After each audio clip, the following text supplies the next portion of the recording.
Isang magandang araw po sa inyong lahat, mga minamahal naming tagapakinig. Muli, ako po ang inyong kasama, ang inyong lingkod, upang maghatid ng isang kwentong pupuspos sa ating mga puso ng iba't ibang damdamin. Madalas hinahanap natin ang kaligayahan sa kislap ng kayamanan at sa bilis ng tagumpay. Naniniwala tayo na kung mas marami tayong ari-arian, mas magiging buo ang ating pagkatao. Pero paano kung ang tunay na kahulugan ng buhay ay matatagpuan pala sa isang lugar na hindi mo inaasahan, sa isang pagkakataong hindi mo pinaghandaan? Halina't pakinggan natin ang kwento ni Kaylan at Amihan sa unang kabanata na pinamagatang Ang Dumating sa Gitna ng Unos. Ang nakabibinging tunog ng kumakaskas na gulong sa basang semento ang unang gumising sa kanyang diwa. Sinundan ito ng marahas na pag-uga ng sasakyan bago ito tuluyang huminto na may kasamang tunog ng pagkasirang hindi maipagkakaila. Katahimikan, maliban sa malakas na pagbuhos ng ulan na walang tigil na humahampas sa bubong at mga bintana ng kanyang mamahaling sasakyan. Hindi maaari. Bulong ni Kaylan Montessorio sa kanyang sarili. Ang kanyang mga daliri ay mahigpit na nakakuyom sa manibela na gawa sa pinakamamahaling katad sa labas. Ang dating luntiang tanawin ng probinsya ay isa na ngayong madilim at magulong imahe sa likod ng bumubuhos na ulan. Ang makitid na daan, na halos hindi na daan kundi isang putikang pilapil, ay walang katao-tao. Walang ilaw, walang poste, walang anumang senyales ng sibilisasyon. Sinubukan niyang paandarin muli ang makina. Isang beses, dalawa, tatlo. Ngunit ang tanging isinagot sa kanya ng European luxury car ay isang ubo. At pagkatapos ay katahimikan. Patay. Ganap na patay. Isang malutong na mura ang kumawala sa kanyang mga labi. Hinampas niya ang manibela. Hindi ito dapat nangyayari. Mayroon siyang multi-million-dollar deal na kailangang isara sa Lunes. Ang maikling bakasyon na ito ay para lamang sana magpalipas ng oras, isang paraan upang patunayan sa kanyang sarili na kaya niyang mag-relax kahit saglit. Ngunit heto siya ngayon, stranded sa gitna ng kawalan. Kinuha niya ang kanyang satellite phone, isang piraso ng teknolohiyang nagkakahalaga ng higit pa sa isang ordinaryong bahay. Tiningnan niya ang screen. No signal. Imposible! Sigaw niya sa loob ng sasakyan. Ang teleponong ito ay dapat gumana kahit sa tuktok ng Mount Everest. Ngunit dito, sa isang liblib na probinsya na niwala sa mapa ng kanyang GPS, ito ay naging isang walang silbing piraso ng metal. Pagkainis! Iyon ang unang emosyon. Isang nag-aalab na pagkainis sa sitwasyon, sa sasakyan, sa ulan, sa buong mundong tila nakikipagsabuatan laban sa kanya. Si Kaylan Montessorio, ang CEO na kayang magpatakbo ng isang buong korporasyon sa isang pindot lang ng kanyang telepono, ay wala na ngayong magawa.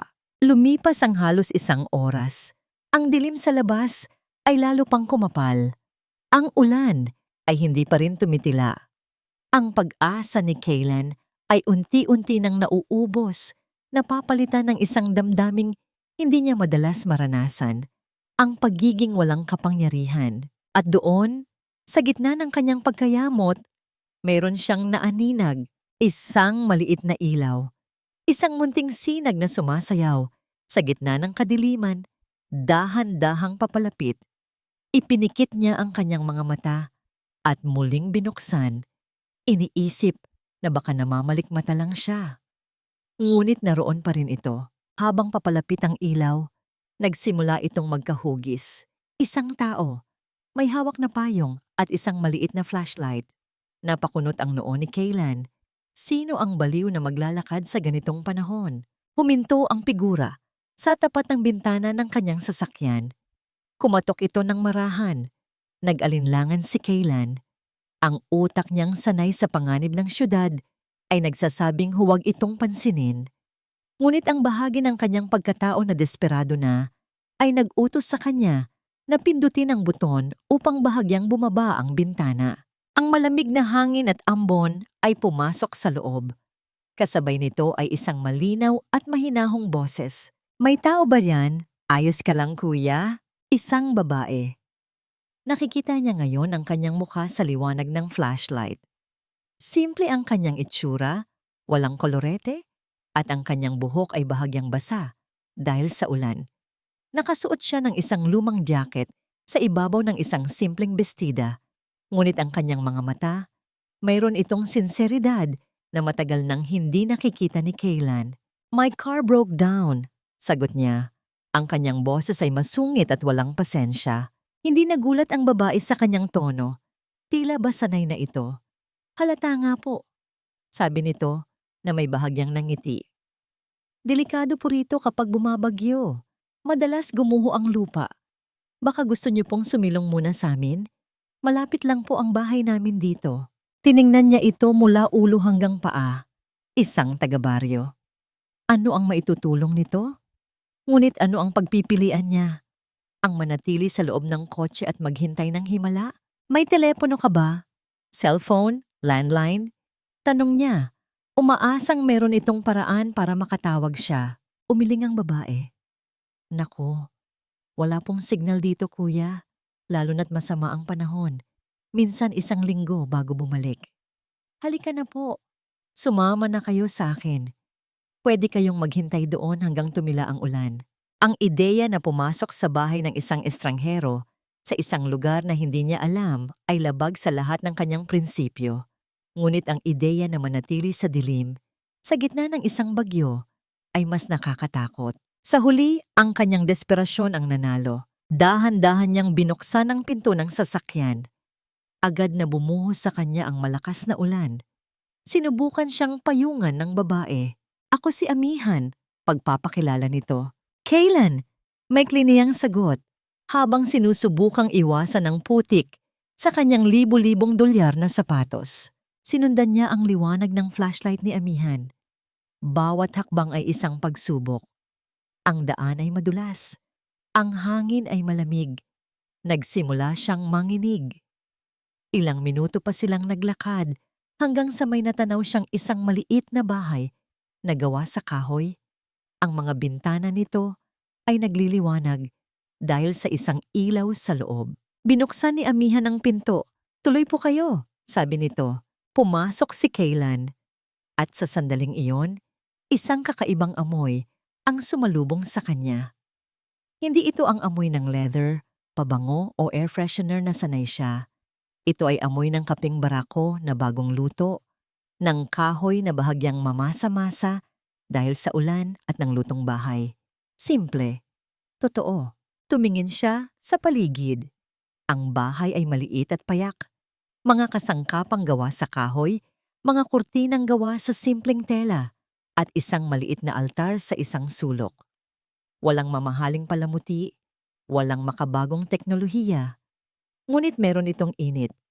Isang init na hindi kayang ibigay ng pinakamodernong heating system sa kanyang penthouse sa Maynila. Napatingin siya kay Amihan na ngayon ay nag-aalis ng kanyang basang jacket.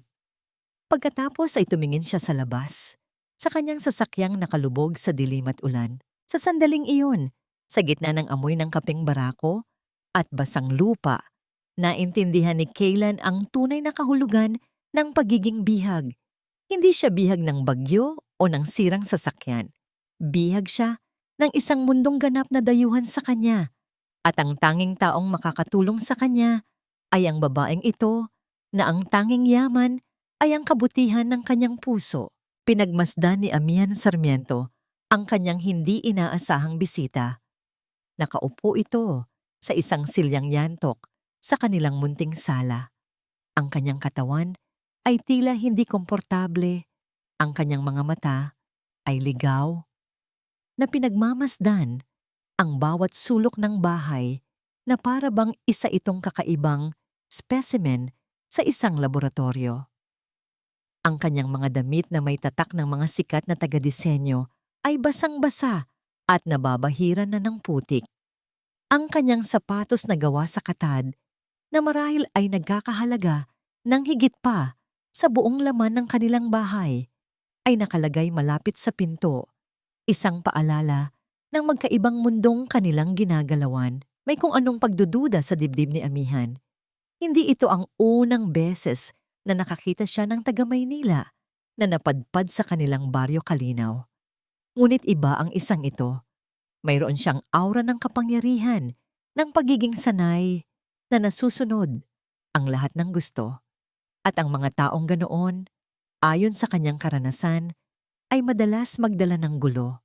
Ngunit ang utos ng kanyang Lola Diwa ay laging malinaw sa kanyang isip. Ang sino mang kumatok sa ating pinto na nangangailangan ng tulong ay hindi dapat talikuran. Kaya't heto siya ngayon, naghahanda ng almusal para sa lalaking ang pangalan pa lang, Kaylan, ay tunog dayuhan na sa kanyang pandinig. Nagsalang siya ng sinangag at nagprito ng tuyo. Ang samyo nito ay kumalat sa buong kabahayan. Inihanda niya ang 2 tasa at nilagyan ito ng mainit na kapeng barako mula sa kanilang bakuran. Isang simpleng almusal. Isang almusal na para sa kanya ay sapat na. Inilapag niya ang pagkain sa maliit na mesa.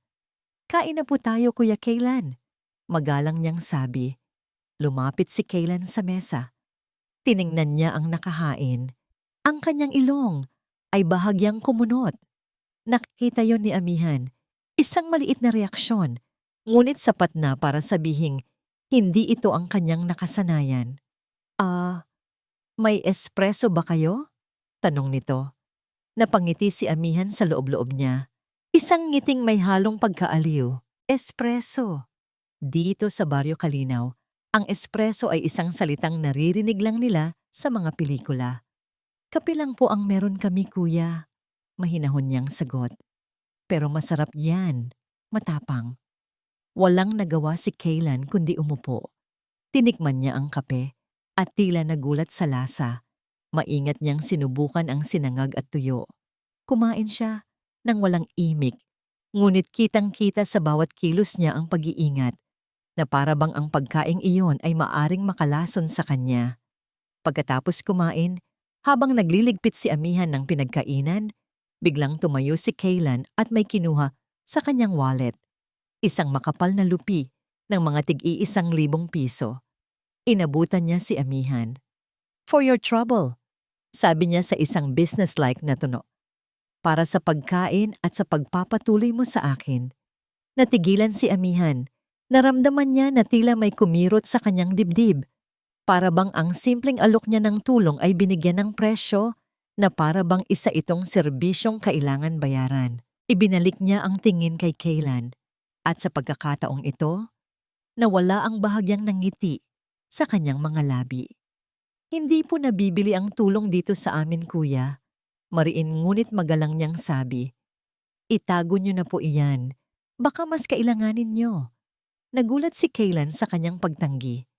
Sa mundo niya, lahat ay may katumbas na halaga. Pera ang nagpapatakbo sa lahat. Ngunit dito, ang pera niya ay tila walang kapangyarihan. Kinahapunan, nang bahagya ng tumila ang ulan, nagpaalam si Amihan na pupunta sa kanyang lola. Sumunod ng tingin si Kaylan. Naisip niyang kailangan niyang malaman kung ano ang gagawin sa kanyang sasakyan. Natagpuan niya si Amihan, nakausap ang isang matandang babae na nakaupo sa tumba-tumba sa harap ng isang maliit na tindahan, si Lola Diwa. Ang mga mata ng matanda ay puno ng karunungan. May mga malalaking ibon, apo, na napapadpad sa ating gubat kapag malakas ang bagyo. Sabi ni Lola Diwa sa apo, ang boses nito ay mahinahon. Maganda silang tingnan. Makikinang ang balahibo. Pero hindi sila para dito. Ang kanilang mga pakpak ay laging naghahanap ng paglipad pabalik sa kanilang gintong hawla. Nakatayo si Kaylan sa hindi kalayuan. Sapat para marinig ang usapan. Hindi siya sigurado kung siya ang pinag-uusapan, ngunit ramdam niya ang pagtama ng bawat salita. Siya ang ibon. Ito ang gubat. At ang Maynila ang kanyang gintong hawla. Upang maibsan ang awkward na sitwasyon, ipinasya ni Amihan na ilibot si Kaylan sa baryo, papunta sa bahay ng nag-iisang mekaniko doon, si Mang Rody. Habang naglalakad sila, lalong nabigla si Kaylan. Ang mga bahay ay simple, ang iba ay gawa lang sa nipa at kawayan. Ang mga kalsada ay hindi sementado. Nakakita siya ng mga batang naglalaro sa putikan, masayang naghahabulan kahit walang mamahaling laruan. Nakita niya ang mga magsasakang nagtutulungan sa bukid, ang mga babaeng naghahabi sa ilalim ng isang malaking puno ng mangga. Ang kanilang mga tawanan ay umaalingaw-ngaw. Walang mall, walang sinehan, walang magarbong restaurant. Sa pananaw ng isang business-minded na tao, ang lugar na ito ay kulang sa lahat. Mahirap na pag-iwanan. Ngunit mayroon silang isang bagay na bihira na niyang makita sa syudad. Isang tunay na komunidad. Ang lahat ay magkakakilala, nagbabahaginan, nagtutulungan. Narating nila ang talyer ni Mang Rody na isa lang silong sa tabi ng bahay nito. Pagkatapos ng halos isang oras na pagsusuri sa makina ng sasakyan ni Kaylan, umiling si Mang Rody.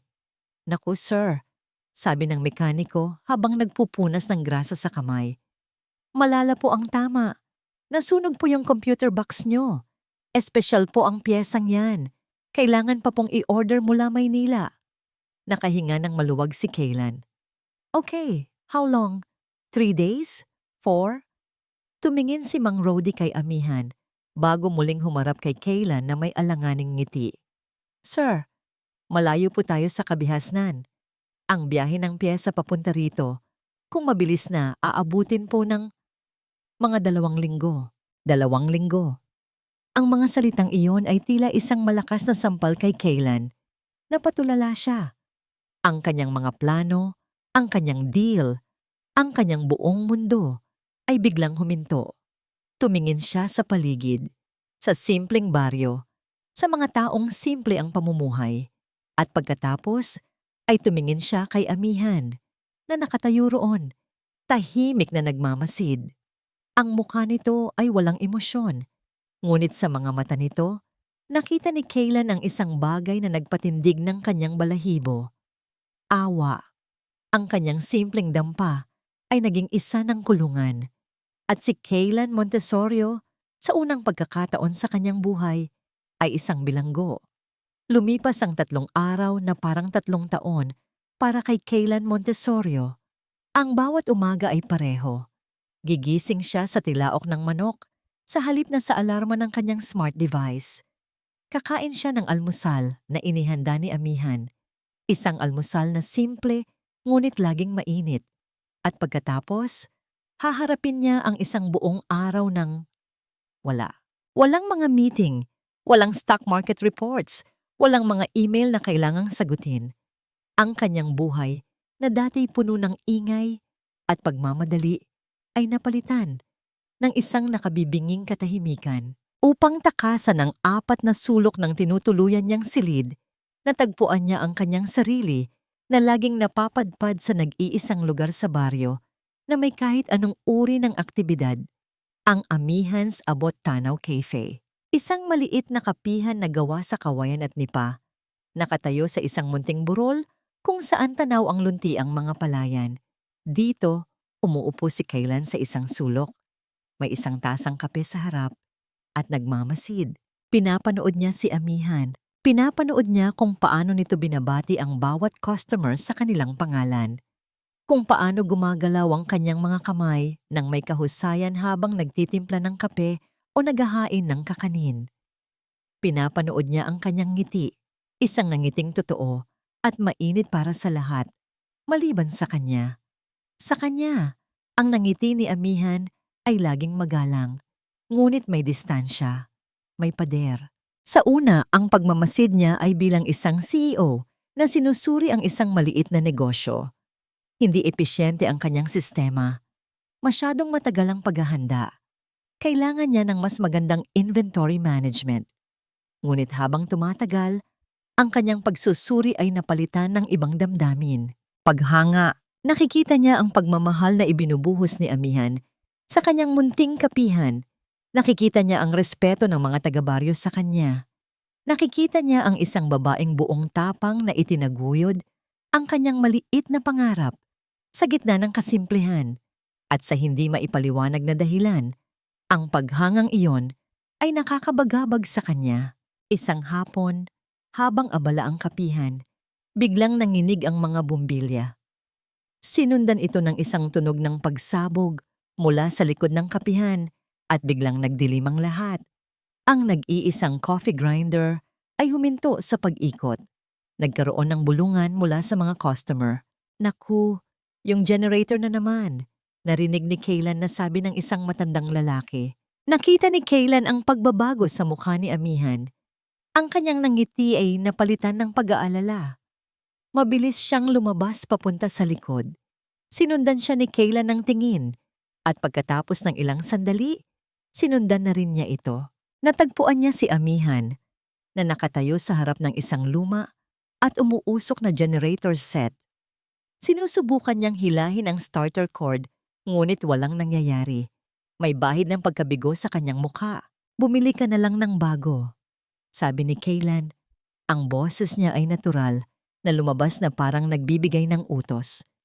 Iyon ang solusyon niya sa lahat ng bagay. Kung sira, palitan. Humarap sa kanya si Amihan. Ang kanyang mga mata ay may halong inis at pagod. Hindi po ganoon kadali dito, kuya. Ang perang pambili ng bagong generator ay katumbas na ng kita namin sa loob ng 6 na buwan.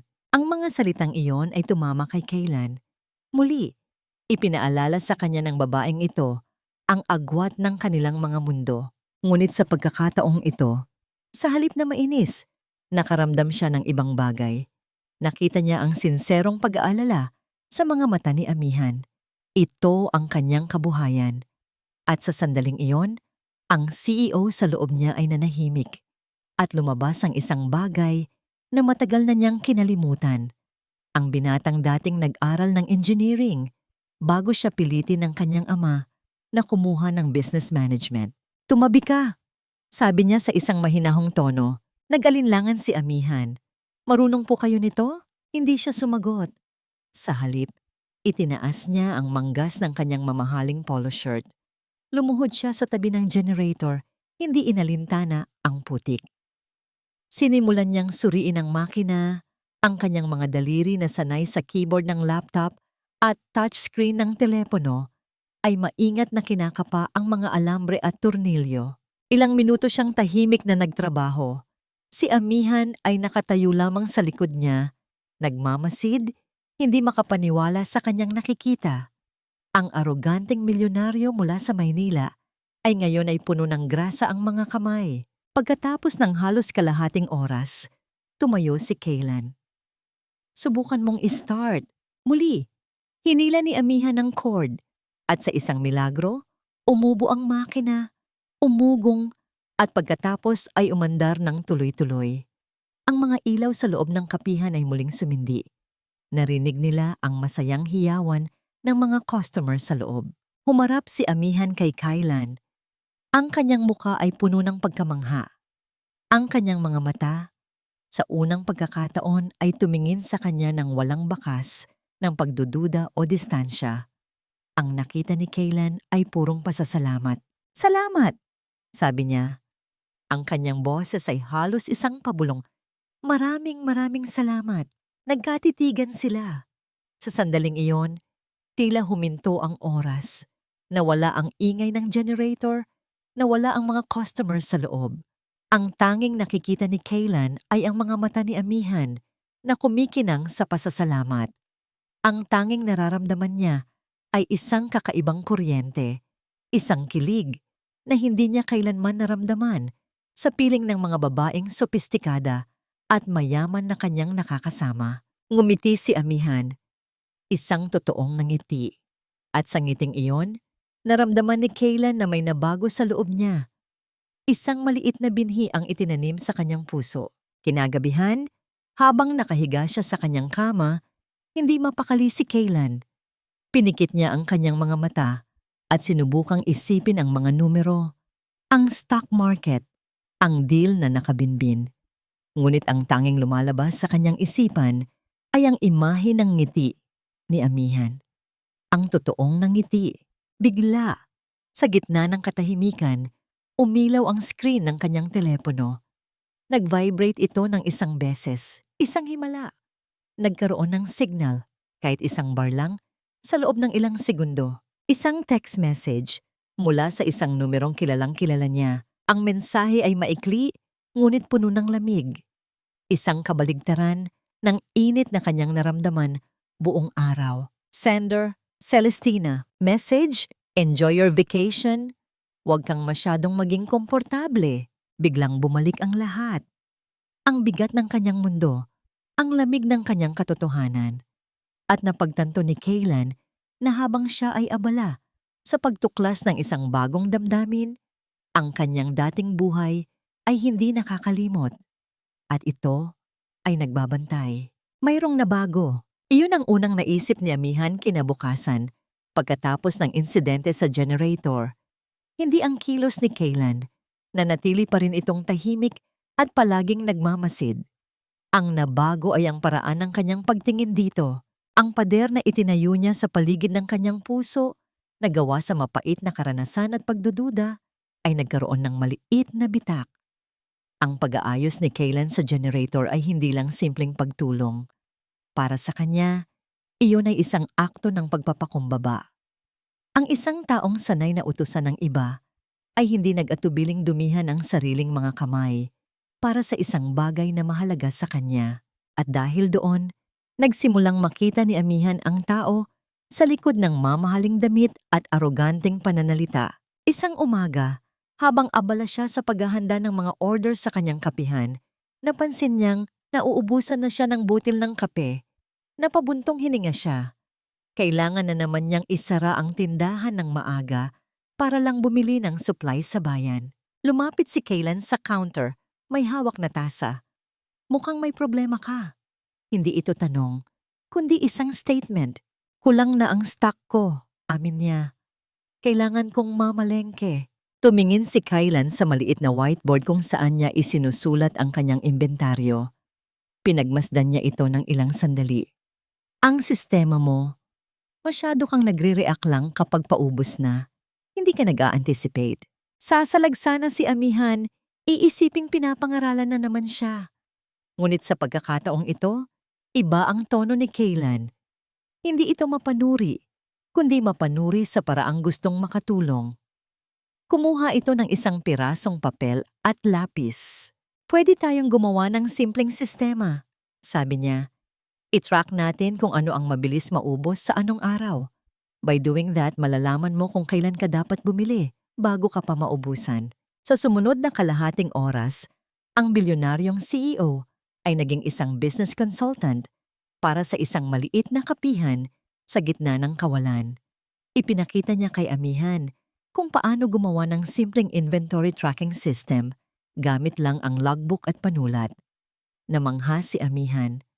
Ang mga ideyang yon na simple ngunit napakatalino ay hindi niya kailanman naisip. Salamat dito, sabi niya. At sa pagkakataong ito, ang kanyang pasasalamat ay mas malalim. Walang anuman, sagot ni Kaylan. At sa unang pagkakataon, nakita ni Amihan ang isang bahagyang nangiti sa mga labi nito. Isang nangiting hindi pilit. Kinabukasan, maaga silang nagpunta sa palengke sa bayan. Iyon ang mungkahi ni Kaylan.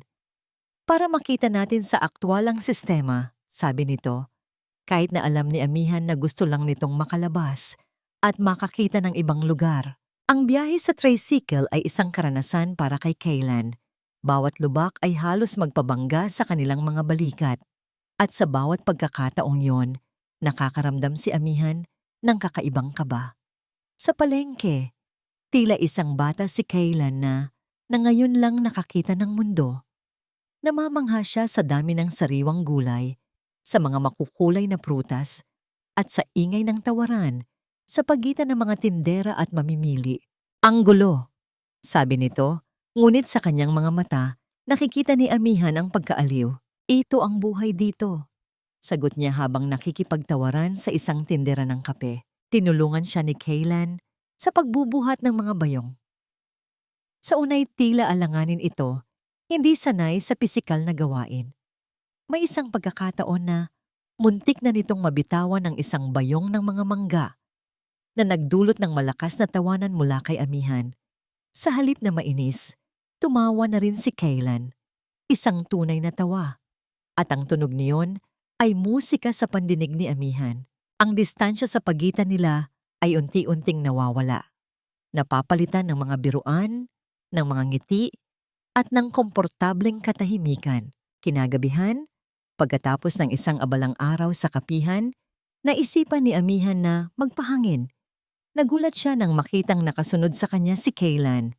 Naglakad sila ng walang imik patungo sa ilog na nasa likod ng baryo. Umupo sila sa isang malaking bato sa tabi ng ilog. Ang kalangitan ay malinis at libu-libong bituin ang kumikislap. Bakit mo ginagawa ang lahat ng ito? Basag ni amihan sa katahimikan. Ang pagtulong sa generator, sa kapihan, hindi mo kailangang gawin yun. Tumingin si Kaylan sa malayo, sa madilim na tubig ng ilog. Siguro dahil nababagot ako, sabi niya. Ngunit alam ni amihan na hindi iyon ang buong katotohanan. O siguro, dahil gusto mong patunayan na may silbi ka pa rin kahit wala ang pera mo? Hula ni amihan. Ang kanyang boses ay mahinahon. Napatingin si Kaylan sa kanya. May bahid ng pagkagulat. Tila ba nabasa ni amihan ang isang lihim na nakatago sa kanyang puso? Huminga siya ng malalim. Ang tatay ko. Panimula niya. Ang kanyang boses ay bahagyang nagbago. Lagi niyang sinasabi na ang halaga ng isang tao ay nasusukat sa kung gaano kalaki ang kanyang kayamanan. He was a ruthless businessman. Gusto niyang maging katulad niya ako. Pero kahit anong tagumpay ang makuha ko, para sa kanya, hindi pa rin sapat. Iyon lang, isang maikling silip sa kanyang nakaraan. Ngunit para kay amihan, iyon ay isang malaking bintana papasok sa kaluluwa ni Kaylan. Nakita niya ngayon ang lalaking laging naghahabol. Laging may gustong patunayan. Nakaramdam siya ng awa at pagkaunawa. Hindi sa pera nasusukat ang halaga ng isang tao, Kaylan. Pabulong niyang sabi. Sa pagbanggit niya ng kanyang pangalan, hindi na kuya. Tumingin ito sa kanya. Ang kanilang mga mata ay nagtagpo. Sa liwanag ng mga bituin, nakita ni amihan ang kalungkutan sa mga mata nito. Isang kalungkutang pamilyar sa kanya. Dahan-dahan, iniangat ni Kaylan ang kanyang kamay at hinaplos ang pisngi ni amihan. Ang kanyang paghaplos ay magaan, magalang, na para bang nagtatanong ng pahintulot. Hindi umiwas si amihan. Sa halip, bahagya niyang ipinikit ang kanyang mga mata at pagkatapos, naramdaman niya ang malambot na paglapat ng mga labi nito sa kanya. Hindi ito isang halik na mapusok o mapangangkin.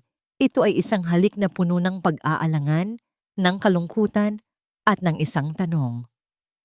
Isang halik na kasing tahimik ng gabi at kasing sinsero ng mga bituin sa langit. Tumugon si amihan. Isang sagot sa kanyang tanong. Isang pangako na sa sandaling iyon, sa tabi ng ilog na iyon, naiintindihan niya.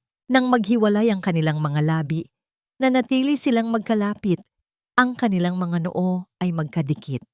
Isang bagong damdamin ang umusbong sa puso ni amihan, pag-asa.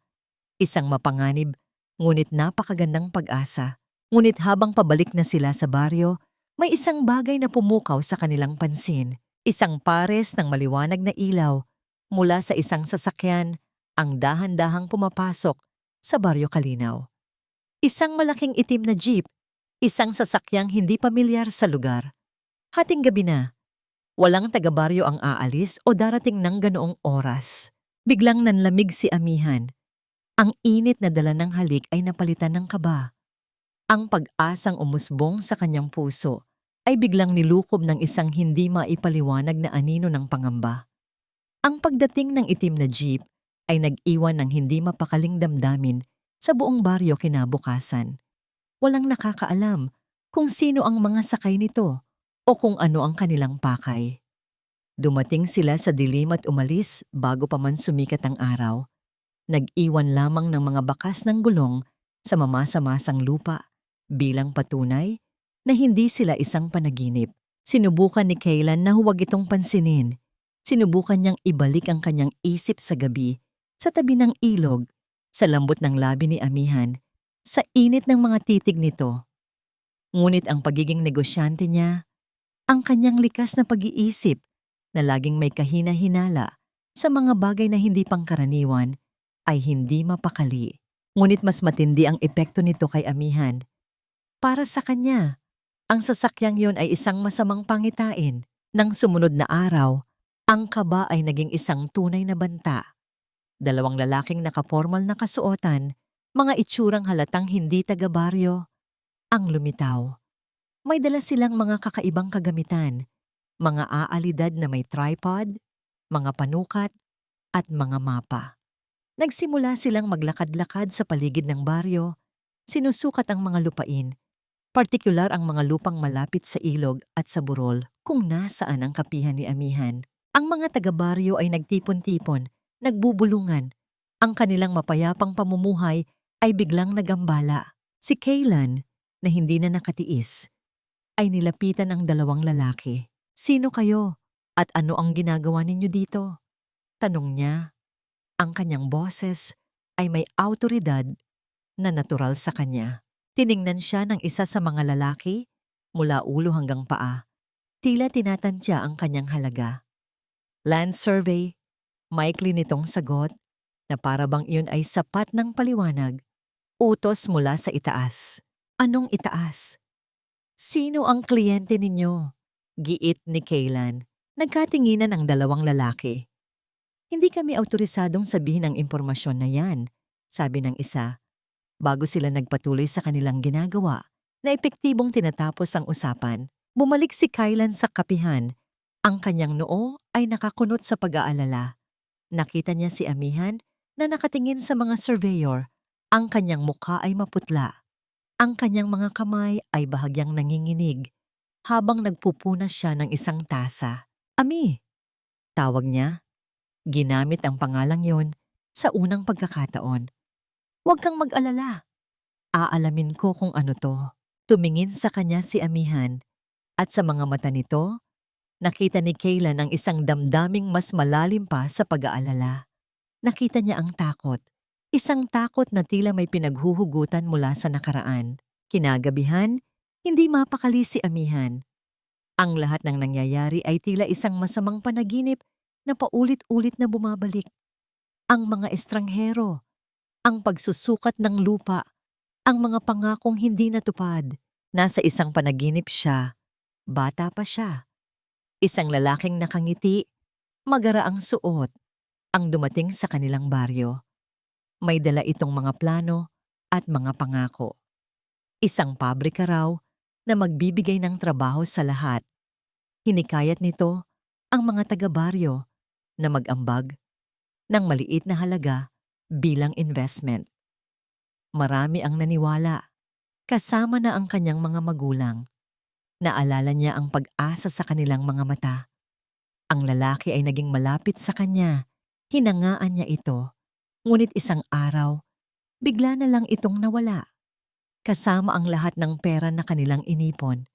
Ang naiwan ay mga wasak na pangarap at ang kahihiyan. Napabalikwas ng bangon si Amihan. Ang kanyang paghinga ay habol. Ang kanyang noo ay pinagpapawisan. Ang bangungot. Lagi itong bumabalik sa tuwing nakakaramdam siya ng pagdududa. Tumingin siya sa bintana, sa maliit na silid kung saan natutulog si Kaylan. Isang lalaki mula sa syudad. Mayaman, matalino, at ngayon, nangangako na tutulungan sila. Pareho lang sila. Bulong ng isang tinig sa kanyang isipan. Lahat sila pare-pareho lang. Ang init na naramdaman niya sa tabi ng ilog ay napalitan ng panlalamig. Ang tiwalang nagsisimula ng mabuo ay biglang binabalot ng mga tinik ng nakaraan. Kinabukasan, naging malamig ang pakikitungo ni Amihan kay Kaylan. Ang kanyang mga ngiti ay pilit. Ang kanyang mga sagot ay maikli. Naramdaman ito ni Kaylan at hindi niya maintindihan kung bakit.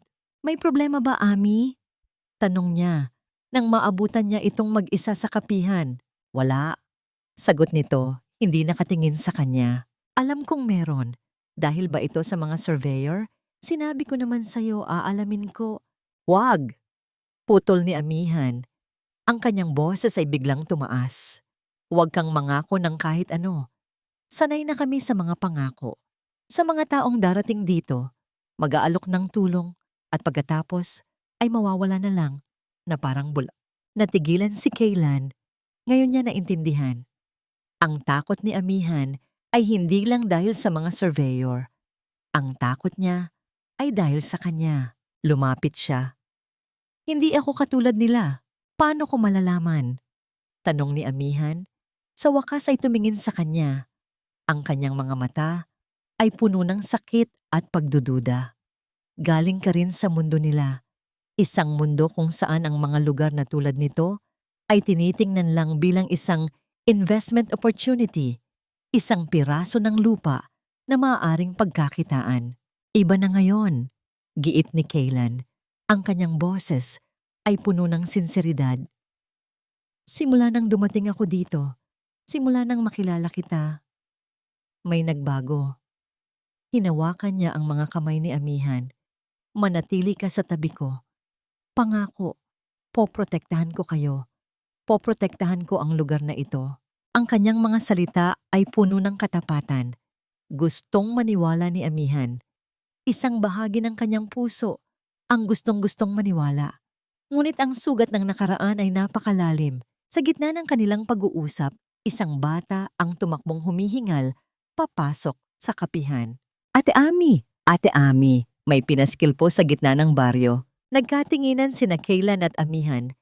Parehong may masamang kutob. Mabilis silang lumabas at nagtungo sa sentro ng baryo, kung saan nagkukumpulan na ang mga tao. Nakasabit sa isang pader, nakasulat sa isang malaking papel na may opisyal na selyo ay isang anunsyo. Binasa ito ni Kaylan ng malakas. Ang kanyang boses ay dahan-dahang napuno ng pagkabigla at galit. Public announcement.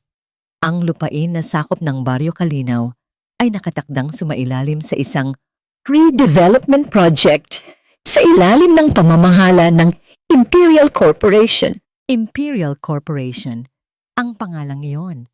Ang pangalan ng kumpanya ni Celestina. Nanlamig ang buong katawan ni Kaylan. Dahan-dahanan siyang lumingon kay amihan. Ang mukha nito ay blanco, ang kanyang mga mata ay nakatitig sa anunsyo. At pagkatapos, tumingin ito sa kanya. Ang pagdududa at takot sa mga mata nito kanina ay napalitan ng isang bagay na mas masakit. Kumpirmasyon. Sa mga mata ni amihan, si Kaylan ay hindi na isang estrangherong natutunan niyang pagkatiwalaan. Siya na ngayon ang anino ng kanyang nakaraan. Ang multo ng kanyang mga bangungot. Isang kasabwat. Isang sinungaling. Imperial Corporation. Ang pangalan ay paulit-ulit na umalingaw-ngaw sa isipan ni amihan. Kasabay ng malakas na kabog ng kanyang dibdib. Naramdaman niya ang panlalamig na gumapang mula sa kanyang mga paa paakyat, sa kanyang buong katawan, kahit natirik ang araw. Kaylan, ano to? Narinig niyang tanong ng isang matandang lalaki mula sa mga nagkukumpulang tao. Traitor!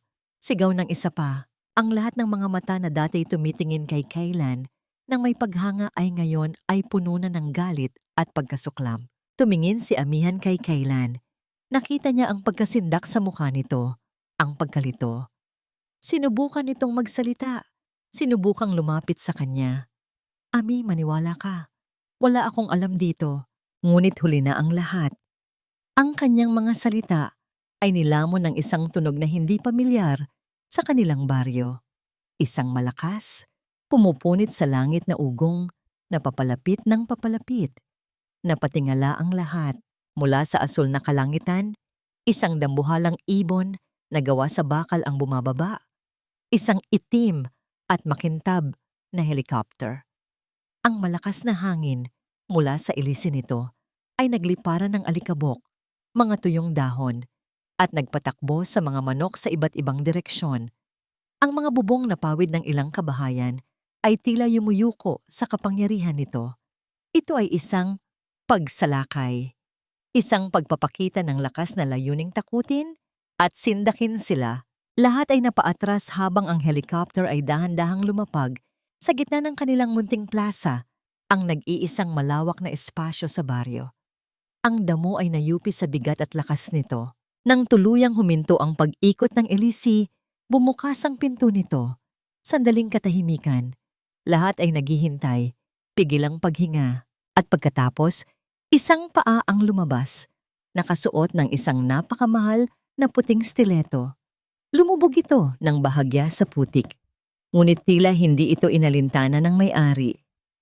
Sumunod na lumabas ang isang babae. Nakasuot siya ng isang puting-puting corporate suit na tila hindi na babagay sa alikabok ng baryo. Ang kanyang buhok ay perpektong nakaayos. Ang kanyang mukha ay may makeup na walang kupas. May suot siyang salamin na nagtatago sa kanyang mga mata. Ngunit ang kanyang ngiti, isang nangiting manipis at puno ng kalkulasyon, ay nagsasabi ng lahat. Siya ang kapangyarihan. Siya ang panganib. Celestina! Narinig ni Amihan na binigkas ni Kaylan ang pangalan sa tabi niya. Ang kanyang boses ay hindi isang pagbati, kundi isang babala. Isang bulong na puno ng pagkasuklam. Ngunit hindi pinansin ng babaeng nagngangalang Celestina ang sino man sa kanila. Naglakad siya na para bang pag-aari niya ang lupaing kanyang tinatapakan, dire-diretso patungo kay Kaylan. "Darling," sabi nito sa isang boses na matamis ngunit may talim. "I was so worried. I hope these locals treated you well." At pagkatapos, sa harap ng buong baryo, sa harap ni Amihan, niyakap niya si Kaylan. Hindi isang simpleng yakap, isang yakap ng pag-aari. Naramdaman ni Amihan na nanigas si Kaylan sa pagkakayakap. Hindi ito gumanti. Humarap si Celestina sa mga naguguluhang taga-baryo. Itinaas niya ang kanyang kamay na para bang isang reyna na bumabati sa kanyang mga alagad. "Magandang araw sa inyong lahat." Panimula niya. Ang kanyang Tagalog ay perpekto ngunit walang init. "Ako si Celestina Imperial, ang Pangulo ng Imperial Corporation." Isang bulungan ng takot at galit ang kumalat sa mga tao. "At narito ako." Pagpapatuloy niya, habang ang kamay niya ay nakahawak pa rin sa braso ni Kaylan. "Upang pasalamatan kayo sa pag-aalaga sa aking kasintahan at business partner, si Kaylan." Kasintahan ang isang salita. Ngunit para kay Amihan, iyon ay isang bala na tumagos sa kanyang puso. Naramdaman niya ang unti-unting pagdurog nito sa loob ng kanyang dibdib. Bawat piraso ay tila pinipiga hanggang sa wala nang matira, kundi sakit. Ang halik sa tabi ng ilog, ang mga ngiti, ang mga pangako, lahat ay naging isang malaking kasinungalingan. Hindi pa tapos si Celestina. Ngumiti ito ng mas malawak. "Pinadala ko talaga siya rito ng mas maaga para gawin ang paunang site survey. Alam niyo na, palagi niyang gustong maranasan ang lokal na kultura bago kami magsimula ng isang proyekto." Ang mga salitang iyon ang pumatay sa anumang natitirang pag-asa sa puso ni Amihan. Ang pag-aayos ng generator, ang pagtulong sa kapihan, ang pagpunta sa palengke. Hindi iyon dahil sa pagmamalasakit. Isa lang pala yung laro. Isang libangan para sa isang bilyonaryo habang naghihintay na wasakin ang kanilang buhay. Ang mga mata ni Amihan ay napako kay Kaylan. Nakita niya itong sumusubok na kumawala sa pagkakahawak ni Celestina. Nakita niya ang galit at pagkabigla sa mukha nito. Ngunit hindi na yon nakita ng kanyang puso. Ang nakita lang nito ay ang pagkakanulo.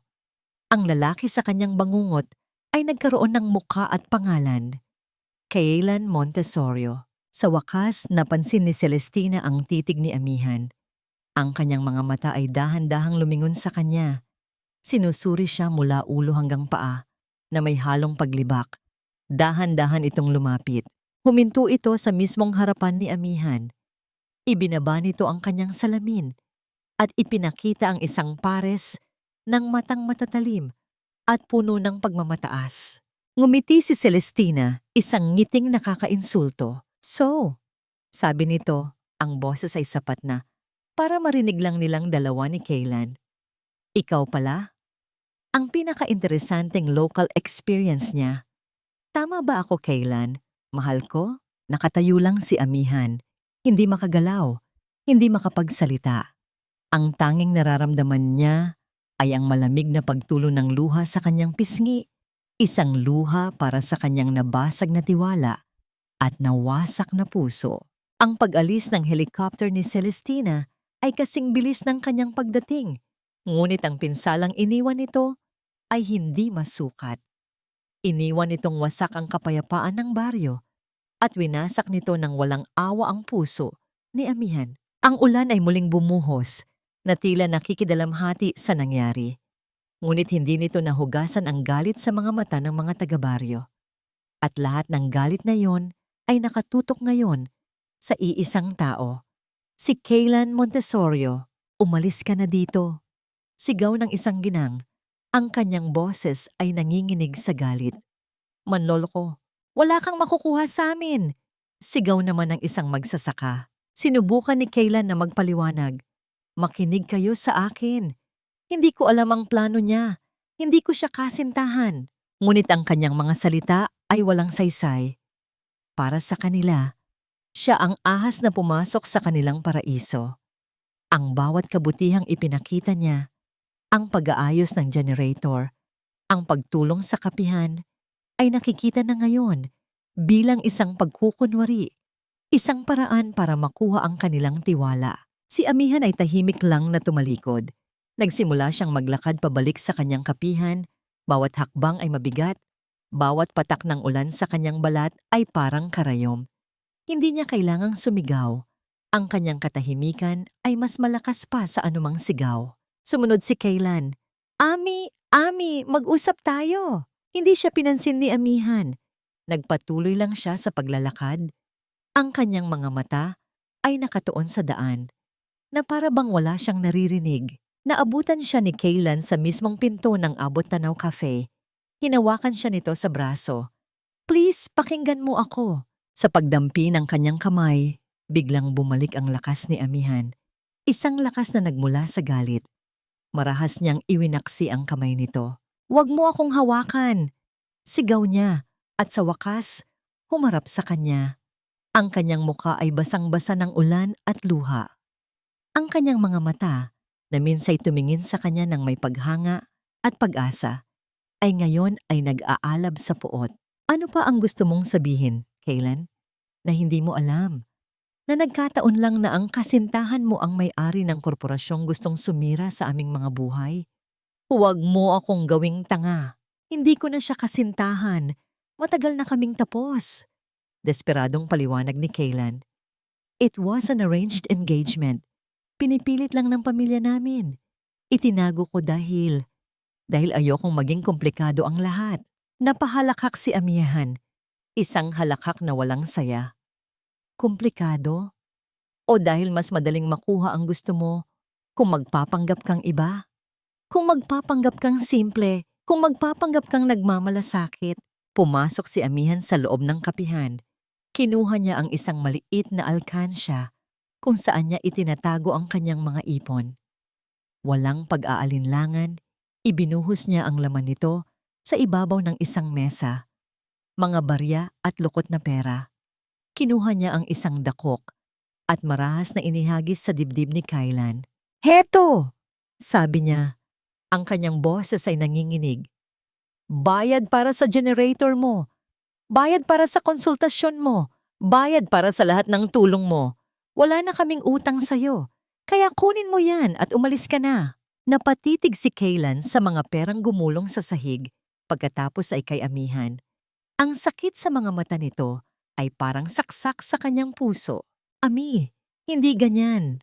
Huwag mo nang banggitin ang pangalan ko. Sigaw ni Amihan.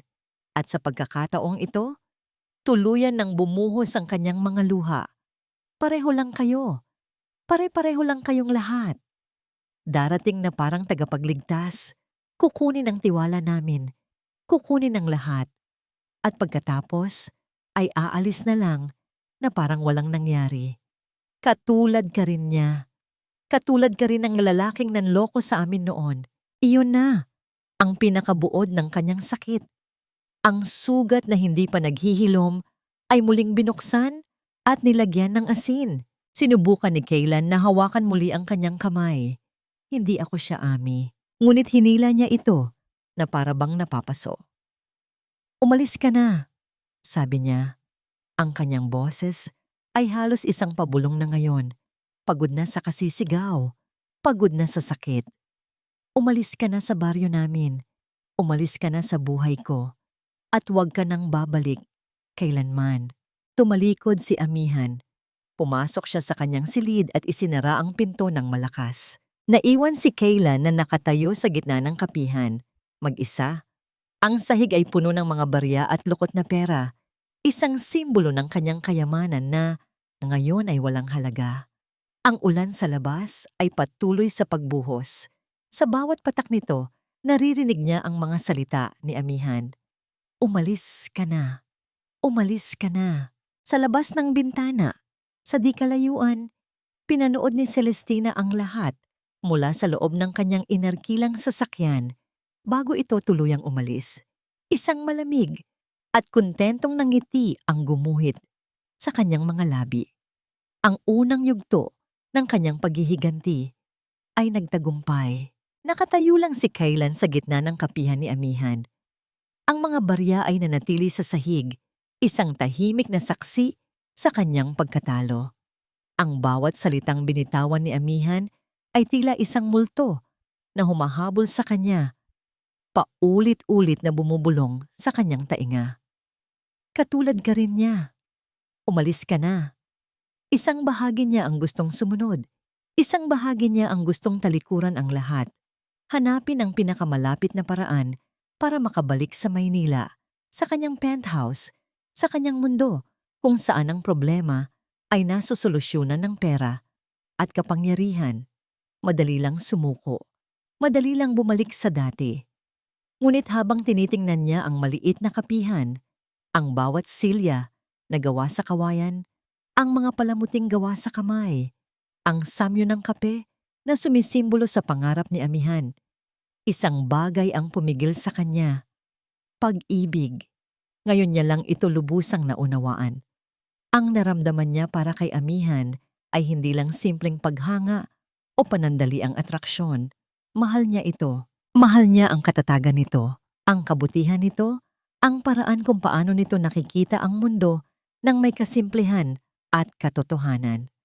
At mahal niya ang lugar na ito, ang Baryo Kalinaw, na nagturo sa kanya ng mga bagay na hindi kayang bilhin ng pera. At ang pagmamahal na yon ay mas matimbang kaysa sa kanyang pride. Mas matimbang kaysa sa sakit ng pagtatakwil. Isang desisyon ang nabuo sa kanyang isipan. Hindi siya aalis. Hindi siya susuko. Lalaban siya. Hindi para sa lupa o para sa negosyo. Lalaban siya para kay Amihan. Ang unang hakbang ay ang pinakamahirap. Lumabas siya ng kapihan at naglakad sa gitna ng ulan. Hindi alintana ang mga masasamang tingin ng mga taong kanyang nadaraanan. Kailangan niya ng katotohanan. Pinuntahan niya ang talyer ni Mang Rody. Naabutan niya itong nag-aayos ng isang motorsiklo. Umiiwas sa kanyang tingin. Mang Rody? Sabi ni Kaylan. Ang kanyang boses ay kalmado ngunit may bigat. Magkano ang ibinayad sa iyo ni Celestina para sirain ang sasakyan ko? Natigilan ng mekaniko. Nabitawan nito ang hawak na liyabe. Sir, hindi ko po alam ang sinasabi niyo. Lumapit si Kaylan. Hindi siya nagtaas ng boses. Alam nating pareho na hindi aksidente ang pagkasira ng computer box.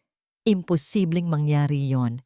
At alam din nating pareho na kaya kong dalhinin ang pinakamagagaling na investigador dito mula sa Maynila para busisiin ang bawat piraso ng sasakyan ko. Oh, huminto siya at tiningnan ng diretso ang mekaniko sa mata. Maari mo na lang sabihin sa akin ang totoo ngayon. Nakita ni Mang Rody ang determinasyon sa mga mata ni Kaylan. Napalunok ito. Pagkatapos ng ilang sandali ng pag-aalinlangan, yumuko ito sa hiya. Patawad, sir. Halos pabulong nitong sabi. May dumating po sa akin noong 1 linggo pa. Binigyan ako ng malaking halaga. Ang sabi lang, kapag dumaan daw po ang sasakyan nyo, kailangan kong siguraduhin na masisira at hindi aalis sa loob ng ilang linggo. Patawad po, sir. Kailangan lang po talaga ng pamilya ko. Hindi nagalit si Kaylan. Nakaramdam siya ng awa. Isa na namang biktima ng kapangyarihan ng pera ni Celestina. Kailangan kong isulat mo ang lahat ng yan, sabi ni Kaylan. Isang testimonya at tutulungan kita. Matapos makuha ang unang piraso ng ebidensya, bumalik si Kaylan sa bahay ni Amihan. Nagtago siya sa isang sulok kung saan mayroong pabago-bagong signal at sinimulan ang sunod-sunod na tawag. Ang kanyang boses ay nagbago. Nawala ang pag-aalinlangan. Ito na muli ang CEO na sanay mag-utos. Ngunit sa pagkakataong ito, mayroon siyang layunin na mas mataas pa sa tubo. Miguel, sabi niya sa kanyang pinagkakatiwalaang abogado, I need you to dig up everything on Imperial Corporation's Calinaw Eco Resort project. Lahat. Permits, land titles, investors. I want to know who they bribed. I want to know every dirty secret. It will be difficult, Kael, sagot ng abogado. The Imperials are powerful. I don't care, Marding, sabi ni Kaylan. Do it. Ang sumunod niyang tinawagan ay isang pribadong investigador. I need you to find every landowner in Barrio Calinaw whose signature appears on a deed of sale to Imperial Corporation. Gusto kong malaman kung paano nila nakuha ang mga pirma na yon. I suspect fraud. Sa loob ng ilang oras, ang network ni Kaylan sa Maynila ay kumikilos na. Ang bilyonaryo na dati ginagamit ang kanyang kapangyarihan para palaguin ang kanyang yaman ay ginagamit na ito ngayon para protektahan ang isang maliit na baryo. Nang matapos ang kanyang mga tawag, gabi na. Hawak niya sa kanyang kamay ang sinulat na testimonya ni Mang Rody. Ito ang kanyang unang katibayan, ang kanyang unang panalo. Puno ng pag-asa, naglakad siya pabalik sa bahay. Patungo sa silid ni Amihan, kumatok siya ng marahan. Ami, walang sagot. Ami, please, may kailangan akong ipakita sa'yo. Patunay na nagsasabi ako ng totoo. Ilang sandali ng katahimikan at pagkatapos, dahan-dahang bumukas ang pinto. Ngunit ang mukha ni Amihan na sumalubong sa kanya ay hindi nagbago. Malamig pa rin ito. Walang emosyon. Tiningnan siya nito. Pagkatapos ay ang papel na hawak niya. Hindi ko kailangang makita yan, sabi nito sa isang boses na pagod. Ang kailangan ko lang ay ang umalis ka. At pagkatapos, sa harap mismo ng kanyang mukha, isinara nito ang pinto. Ang tunog ng pagsara ng pinto ay parang isang hatol. Nakatayo si Kaylan sa labas ng nakasarang pinto. Hawak ang piraso ng papel. Nakuha niya ang kanyang unang ebidensya, ngunit nabigo siyang makuha ang pinakamahalaga sa lahat, ang tiwala ni Amihan. At sa sandaling iyon, naramdaman niya na kahit manalo pa siya sa laban na ito, baka huli na ang lahat para sa kanila. 3 araw. 3 araw na nababalot ng tensyon at takot ang Baryo Calinaw. Si Kaylan ay halos hindi na natutulog, palaging may kausap sa telepono. Sa tuwing magkakaroon ng signal, kinokolekta ang bawat piraso ng impormasyon na maaring maging armas nila. Si Amihan naman ay tila naging anino ng kanyang sarili.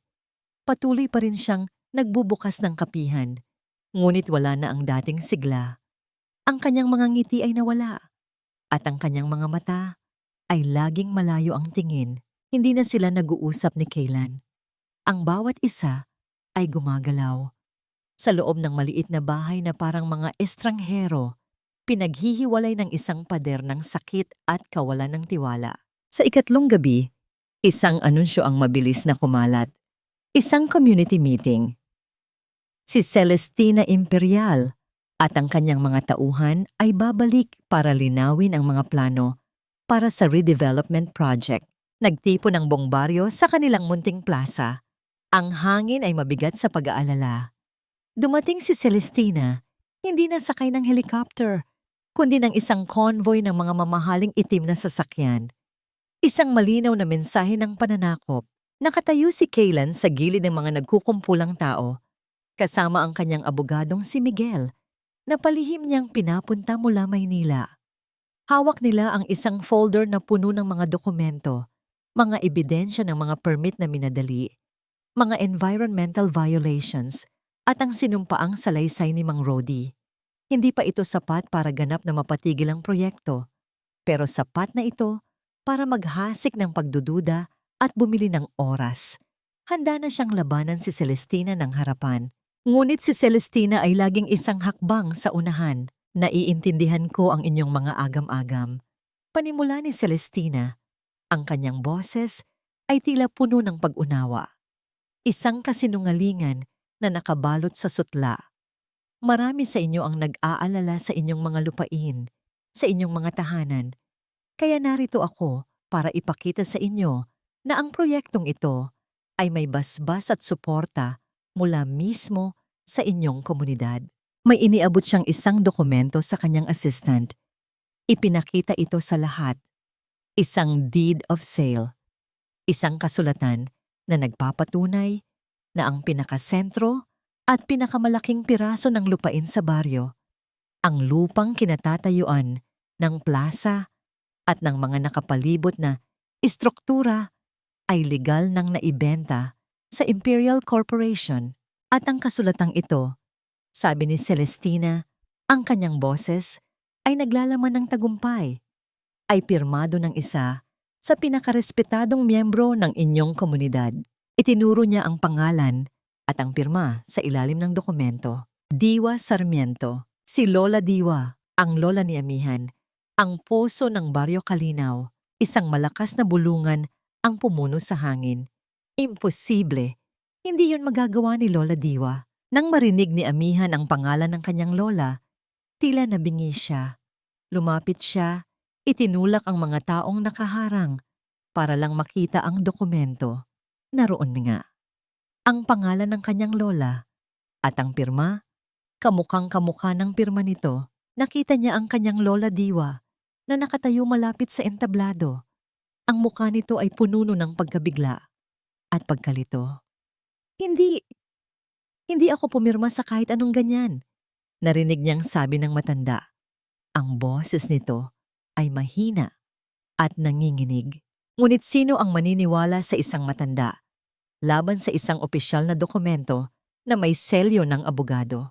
Baka naman nakalimutan niyo na, Lola, sabi ni Celestina nang may mapanuyang ngiti. O baka naman ang inyong apo ang nakipag-ugnayan sa amin? Si Amihan. Lahat ng mga mata ay bumaling kay Amihan. Ang pagdududa ng mga taga-baryo na dati nakatuon kay Kaylan ay ngayon ay nahati at ang isang bahagi nito ay tumusok sa kanya na parang mga patalim. Siya ang nagdala sa estranghero dito. Siya ang naging malapit dito. Naramdaman ni Amihan na gumuho ang kanyang mundo. Ang pagtataksil ay hindi na lang mula sa isang dayuhan. Ngayon, tila nagmumula na ito sa lahat ng dako. Kahit sa anino ng kanyang sariling pamilya. Ang pag-asa na unti-unti niyang binubuo kasama si Kaylan ay tuluyan ng naging abo. Wala nang kakampi, wala nang mapagkakatiwalaan. Nawalan siya ng lakas. Tumalikod siya at tumakbo, palayo sa mga mapanghusgang mata, palayo sa kasinungalingan, palayo sa sakit. Nakita ni Kaylan ang panlilinlang. Alam niyang peke ang pirma. Alam niyang bitag ang lahat ng ito.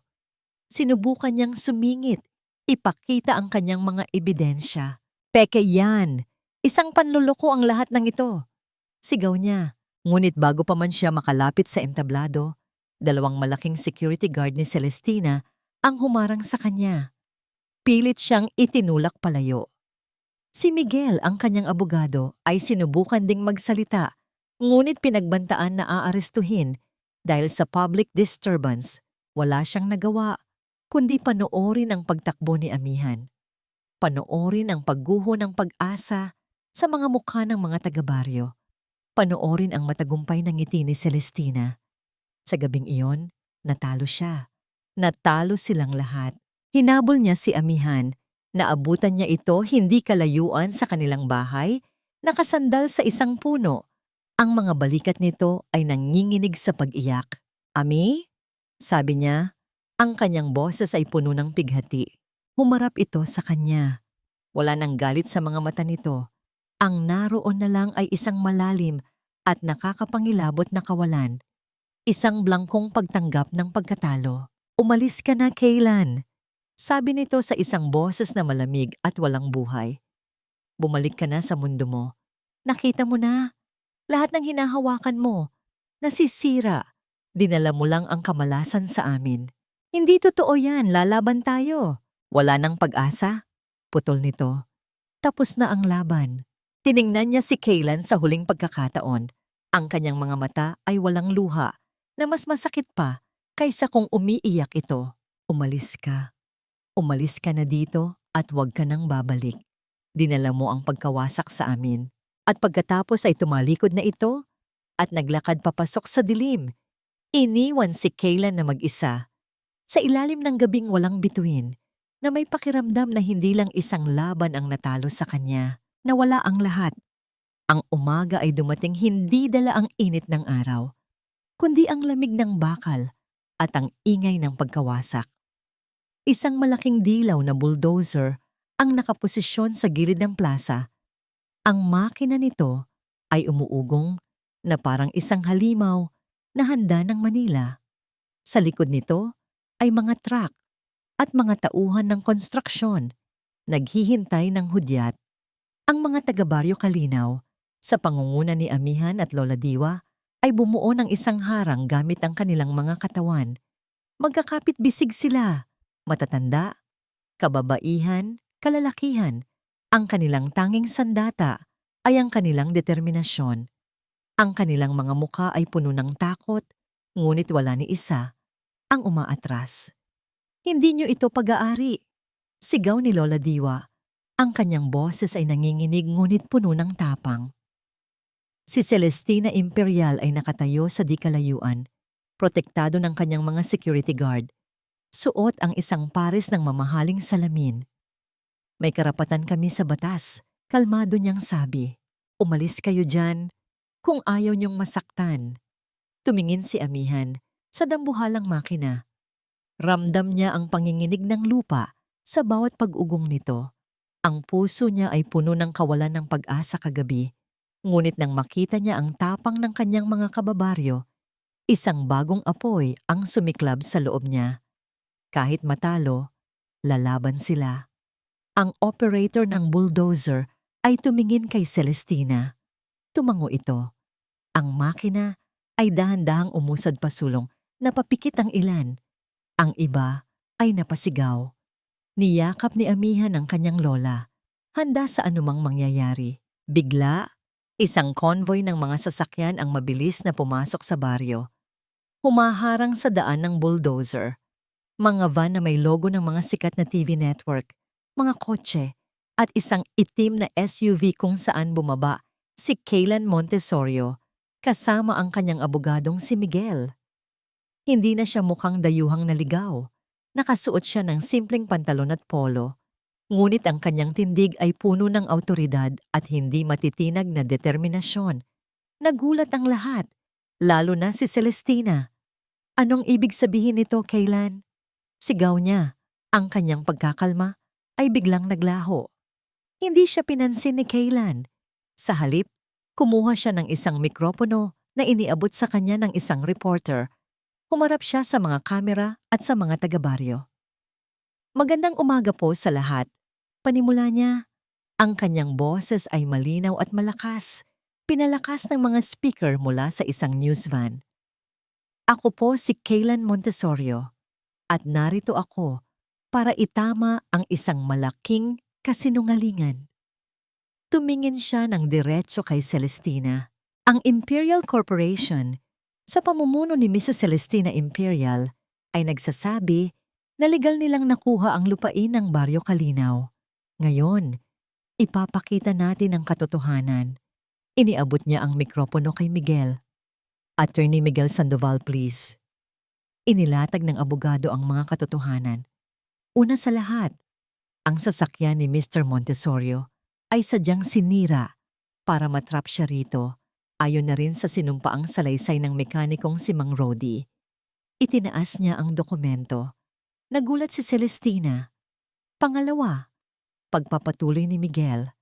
Ang pirma ni Ginong Diwa Sarmiento sa deed of sale ay isang forgery. Narito po ang resulta ng pagsusuri ng isang handwriting expert mula sa NBI. Muli, itinaas niya ang isa pang dokumento. Ang mga taga-baryo ay nagsimulang maghiyawan sa pag-asa. At pangatlo, sabi ni Kaylan, muling kinuha ang mikropono. Ang buong proyektong ito ay puno ng anomalya, mga pekeng environmental clearance at mga permit na nakuha sa pamamagitan ng panunuhol sa ilang lokal na opisyal na ngayon ay nasa ilalim na rin ng investigasyon. Ang bawat salita ay isang dagok kay Celestina. Ang kanyang mukha ay namutla. Ang mga kamera ay nakatutok lahat sa kanya. Ang kanyang perpektong plano ay gumuho sa harap ng buong mundo. Ngunit hindi pa tapos si Kaylan.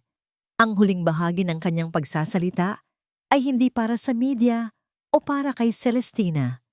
Ito ay para sa iisang tao lang. Humarap siya kay amihan. Ang ingay ng mga tao at ang pag-click ng mga kamera ay tila naglaho. Sa sandaling iyon, silang dalawa lang ang naroon. Dumating ako rito bilang isang aroganteng tao na ang tingin sa halaga ay pera. Sabi niya, ang kanyang boses ay nagbago, naging personal at puno ng pagsisisi. Pero tinuruan niyo ako kung ano ang tunay na ibig sabihin ng tahanan. Tinuruan niyo ako kung ano ang komunidad. Lumakad siya papalapit hanggang sa ilang hakbang na lang ang layo niya kay amihan. Amihan, sabi niya. Ang kanyang boses ay halos mabasag. Tinuruan mo ako kung paano magmahal at sayo, sa inyong lahat, humihingi ako ng tawad. Patawarin mo sana ako sa lahat ng sakit na idinulot ko, sa lahat ng pagdududa, hindi ko sinasadya. Nakita ni amihan ang lahat sa kanyang mga mata, ang pagsisisi, ang katotohanan, ang pagmamahal. Ang pader na itinayo niya sa kanyang puso, na minsan nang nagkaroon ng bitak, ay ngayon ay tuluyan ng gumuho. Dahan-dahan, humakbang siya pasulong. Isang hakbang, dalawa.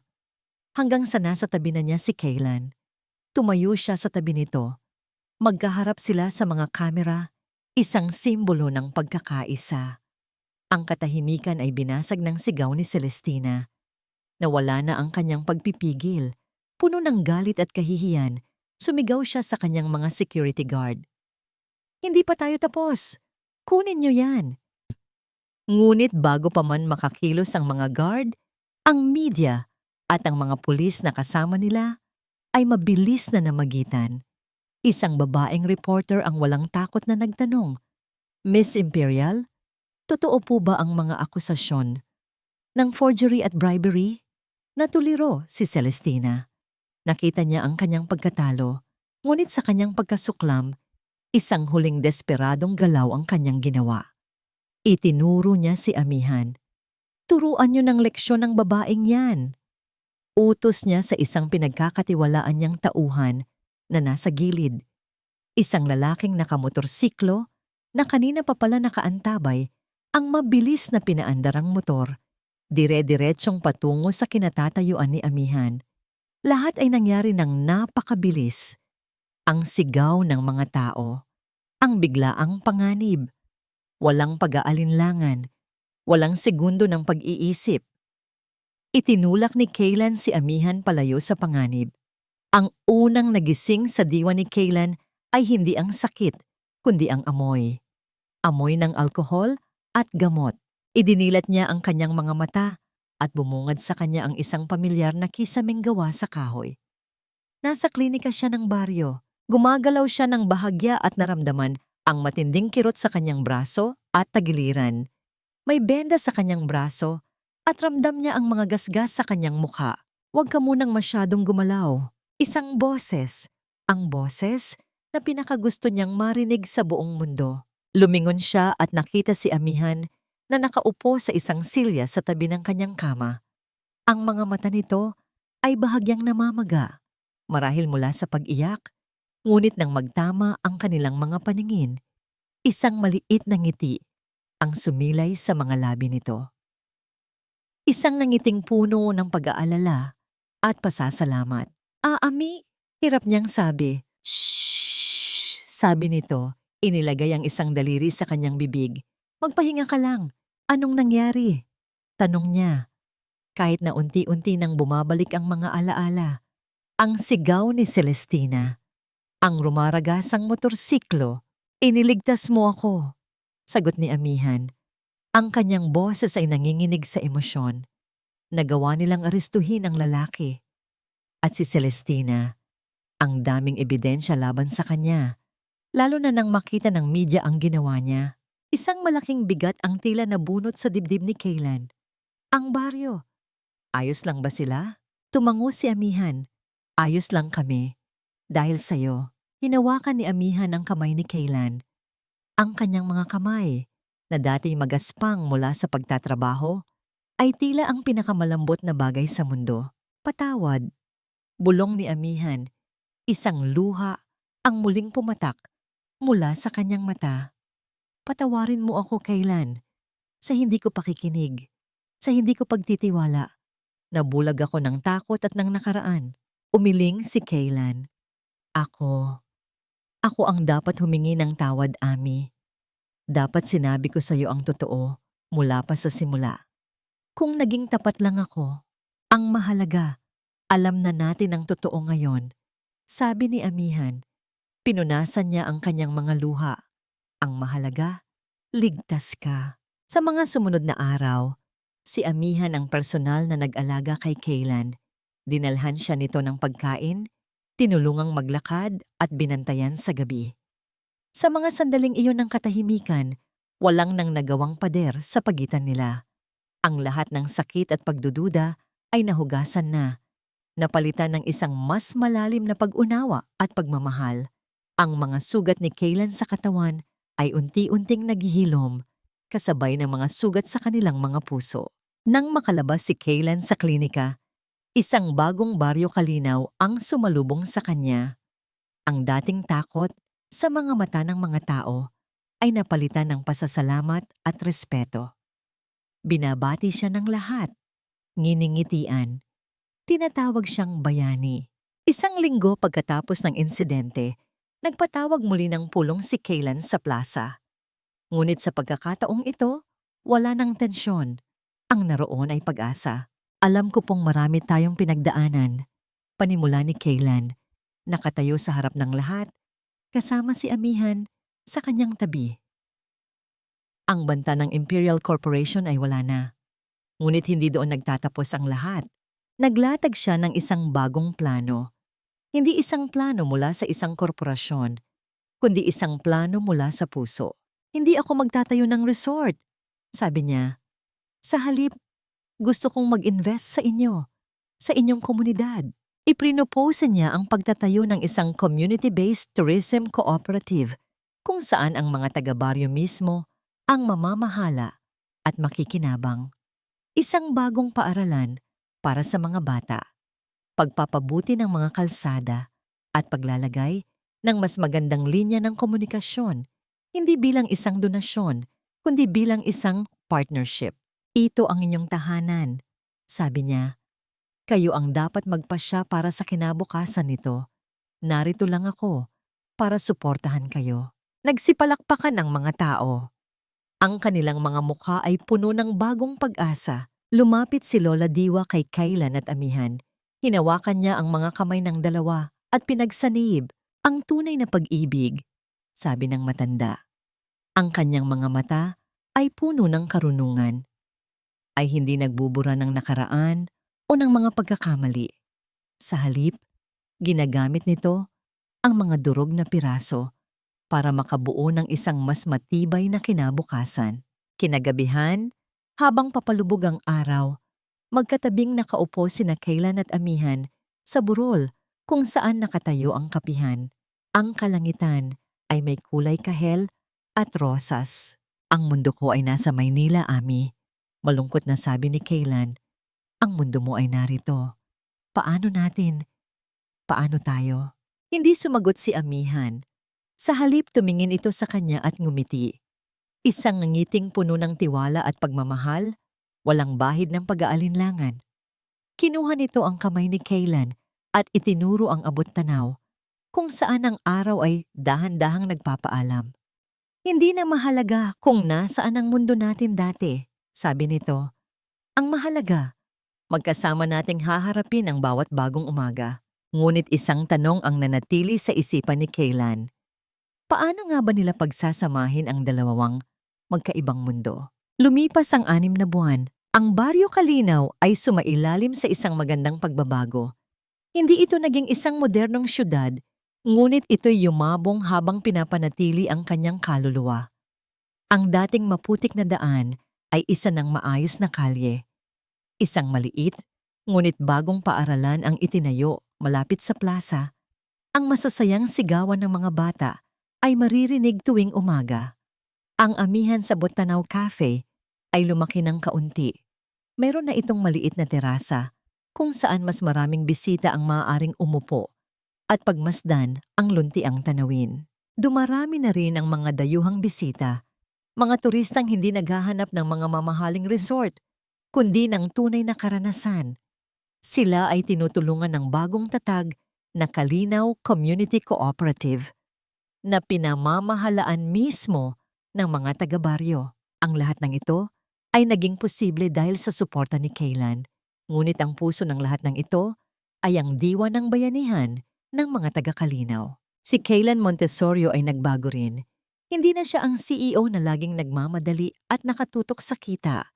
Natutunan niyang i-delegate ang mga gawain sa kanyang kumpanya. Madalas, sa terasa ng kapihan ni Amihan, gamit ang isang malakas na satellite internet na ipinakabit niya, doon siya nagtatrabaho. Isang paang nakatapak sa corporate world. At ang isa naman ay matatag na nakatanim sa simpleng buhay ng probinsya. Natagpuan niya ang balanse. Natagpuan niya ang kapayapaan. Isang hapon, abala sina Kaylan at Amihan sa likod ng counter ng kapihan. Ang kanilang mga kilos ay sabay na sabay, parang isang sayaw na matagal na nilang kinabisa. Si Amihan ang nagtitimpla at si Kaylan naman ang nag-aasikaso ng bagong point-of-sale system na siya mismo ang nagdisenyo. Partner, sabi ni Kaylan, habang inaabot kay Amihan ang isang tasa. Isang kapeng barako para sa pinakamagandang barista sa buong mundo. Napangiti si Amihan. Bolero, sagot niya, ngunit may kilig sa kanyang boses. Pakilagyan mo na lang ng pangalan, yung tasa para sa order ni Mang Berto. Kinuha ni Kaylan ang isang marker at isinulat sa tasa. Inabot niya ito kay Amihan. Ang nakasulat, Mrs. Montesorio, na mula ang pisngi ni Amihan. Kaylan naman saway niya. Kahit na ang puso niya ay tumatalon sa tuwa. Bakit? Nagpa-practice lang, sabi ni Kaylan na may nakakalokong ngiti. Nang humupa na ang dami ng tao, magkatabi silang naupo sa kanilang paboritong pwesto sa terasa, pinapanood ang papalubog na araw. Ito na ang kanilang ritual. Masaya ka ba, Ami? Tanong ni Kaylan. Habang hinahawakan ang kamay nito, tumingin si Amihan sa kanya.